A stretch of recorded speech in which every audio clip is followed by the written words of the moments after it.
Bine ați venit la podcastul cu și despre vindecare, unde dăm la o parte cortina de mister ce învăluie încă terapia și terapeuții și vă arătăm pas cu pas magia procesului de vindecare și omul din spatele rolului de terapeut. Și invitata mea de astăzi este Oana Grosu, psihoterapeut integrativ, psiholog clinician, cu master în psihotraumatologie. Bine ai venit, Oana! Bine v-am găsit, Emma. Mă bucur tare mult să fim aici împreună astăzi. Și eu și îți mulțumesc pentru invitație. Și o să încep prin a spune câteva cuvinte despre ceea ce faci, Oana. Oana lucrează cu persoanele care doresc să-și recapete echilibru emoțional în urma evenimentelor adverse trăite pe parcursul vieții, cu diferite tematici, precum anxietate, burnout, traume de pierdere, vindecarea relației cu părinții, o mai bună relație cu banii și dezvoltarea relațiilor sănătoase și autentice cu cei din jur. Da, așa este. Aștept să ne spui mai multe, Oana, despre toate acestea. Și fiindcă podcastul nostru se numește Cu și despre vindecare, ți-aș propune să începem cu ceea ce înseamnă vindecarea pentru tine. Practic, cum vezi tu procesul ăsta de vindecare? Ok, pentru mine vindecarea înseamnă să trăiești mai mult în prezent și mai puțin în trecut. Triggerii care la un moment dat erau foarte prezenți, acum să fie mai puțin prezenți și cei care sunt să fie mai puțin vocali. Într-un spațiu de acceptare și la un moment dat, de stare de prezență și de ce nu, de iubire de sine. Și vindecarea ca și prezență, ca și a trăi moment și ca și iubire de sine. Da, Foarte frumos. Oare da. ai putea să împărtășești câte ceva din propriul proces de vindecare, din ceea ce ai lucrat tu cu tine până acum?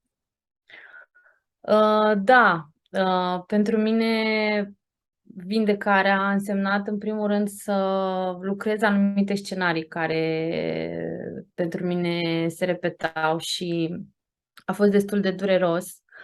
Am avut de procesat evenimente adverse legate de traumă, de respingere și de pierderea relațiilor importante din viața mea, în mod special cu persoanele de atașament primare, ca să zic așa, în mod special familia. Și a trebuit să lucrez câte puțin și apoi să mă întorc în prezent, să procesez și să integrez în ritmul meu, pentru că e foarte important să o luăm încet, da? Pentru că de altfel poate exista riscul traumatizării. Și atunci am lucrat în stilul acesta cu fereastra toleranței, așa zice în română, în engleză îi spune window of tolerance. Și practic asta am făcut și într-adevăr nu a fost ușor, dar cred că a meritat, adică a meritat. Iar terapia, în mod special, m-a ajutat în primul rând să pun limite, mai ales în situațiile cu potențial abuziv în viața mea, când vine vorba, eu știu, despre muncă, despre relații, despre familie, chiar și partener de cuplu. Și să am o mai bună stimă de sine. Da, cred că ce ai adus aici este foarte important, respectiv ritmul în care lucrăm cu noi și care ni se potrivește și perioada aceea de integrare. Am observat și la mine și în jurul meu, de multe ori, ca un fel de goană după următorul lucru, următorul curs, următoarea întâlnire de dezvoltare personală, următoarea, nu știu, speță pe care să o abordăm din procesul de vindecare și câteodată, fără să vrem, cred că putem să uităm de partea asta de integrare și de a lăsa lucrurile să se așeze și mulțumesc că ai adus asta aici. Cred că e foarte important. cu drag și cred că partea asta este extrem de importantă. Mhm. Extrem de importantă. Este ca și cum ai desface, nu știu, o lămâie, da? Și în loc îi storci sucul într-un pahar și să bei apoi sucul cu lămâia și, mă rog, sucul din lămâie și apa în sine, o storci și o lași acolo. Ceva de genul ăsta. Da. Da, pentru că e ca un fel de diferență între conștientizare, dacă vrem, și experimentare. Multe lucruri, din păcate, rămân la stadiul acela de conștientizare și nu le aducem mai departe în viața de zi cu zi. Da, așa este.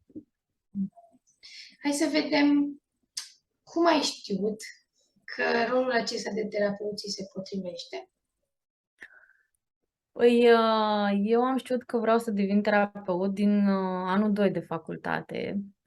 Inițial am început facultatea de psihologie în ideea asta că vreau să devin coach, că vreau să devin life coach și am și lucrat, mă rog, o perioadă pe partea asta și acum mai lucrez pentru cine are nevoie. Dar apoi, înaintând în procesul acesta și cunoscând cât mai mult din psihologie, mi-am dat seama că pentru a face schimbări în viețile noastre e important să mergem la rădăcină, să descoperim rădăcina lucrurilor, să hrănim, da, rădăcina și să o transformăm efectiv. Și atunci am decis că aș vrea să încep o școală de formare și aș vrea să văd dacă mi se potrivește și așa mai departe, din aproape în aproape, am ajuns în ipostaza aceasta de a fi psihoterapeut integrativ.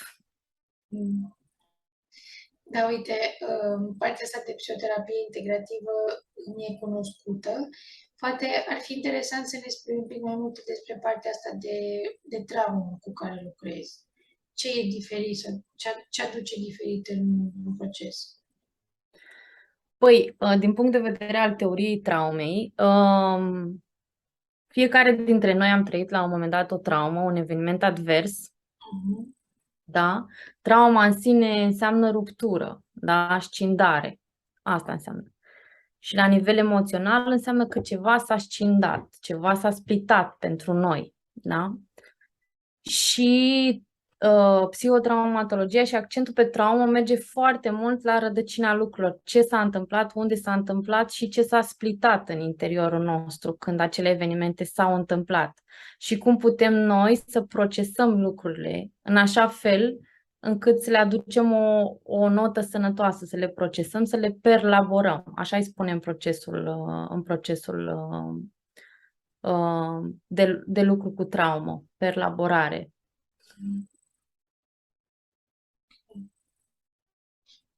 Uite, acum mă gândesc că poate mulți dintre ascultătorii noștri și-ar dori să înceapă un proces terapeutic. Hai să vedem la ce să se aștepte dacă ar alege să lucreze cu tine.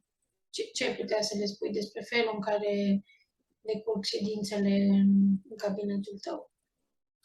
Păi, în primul rând, abordarea pe care eu o folosesc este integrativă, așa cum am spus, cu accent pe traumă și ce îmi place mie foarte mult la abordarea aceasta este că atinge fiecare paliere a ființei umane, emoțional, fizic și spiritual, integrându-le și practic văzându-le pe fiecare ca un tot unitar și dându-i șansa fiecărui om care intră în cabinet să se manifeste în unicitatea lui. Și ideea aceasta de traumă, evident că depinde de la caz la caz, de la situație la situație pentru fiecare persoană care intră în cabinet. Dar ca și specific, abordarea este pe toate palierele, emoțional, spiritual și fizic. Oare unde te pot găsi ascultătorii noștri, Oana? Păi mă pot găsi pe pagina mea de Facebook, Cabinet Individual de Psihologie Oana Grosu, sau pe pagina de Instagram, psiholog.oana.grosu, O să includem toate detaliile acestea în descrierea episodului pentru a fi mai ușor accesibile.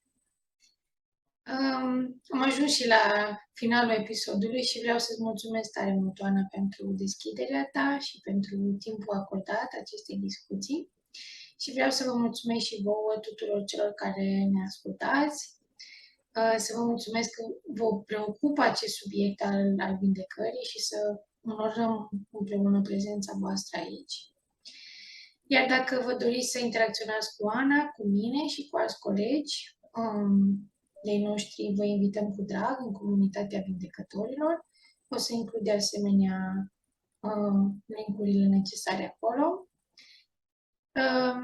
O să includ și pagina unde puteți să susțineți aceste serii de discuții.